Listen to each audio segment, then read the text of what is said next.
ধরলে 2600 টাকা মামলা। 2600 টাকা মামলা দেয় আর এমনি টাকা দিয়ে উল্টো আসতে এই মানব অধিকারে কাজ করে, এটা আজকে এটা রিপোর্ট হবো। আচ্ছা আজকে রিপোর্ট হবে যে অটো রিক্সাওয়ালা তো 2600 টাকা পুলিশ নিয়ে যায়, কেন নিয়ে যায়, কোন ফাউন্ডে যায় এই টাকা, এটা রিপোর্ট হবো। ঠিক আছে যাও যাও। ওকে, ধন্যবাদ।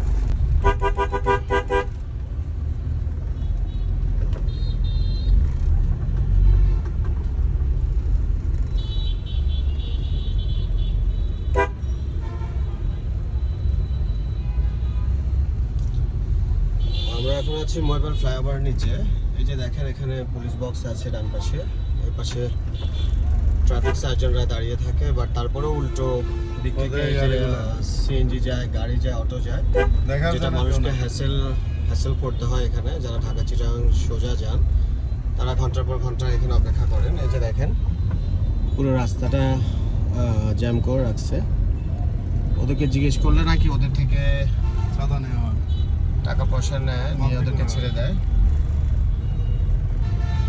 এই ব্রিজের নিচে, ময়পাল ফ্লাইওভার ব্রিজের নিচে ঘন্টার পর ঘন্টা এখানে জ্যামে আটকে থাকতে হয়। যারা চিটাগাঙে যান, তারা যারা ফেনীর দিকে যান, এসএসকে রোডের দিকে, তারা দুপুর বিকেল সন্ধ্যার দিকে এখানে পুরো রাস্তা জুড়ে সিএনজি দাঁড়িয়ে থাকে। এই যে দেখতে পাচ্ছেন।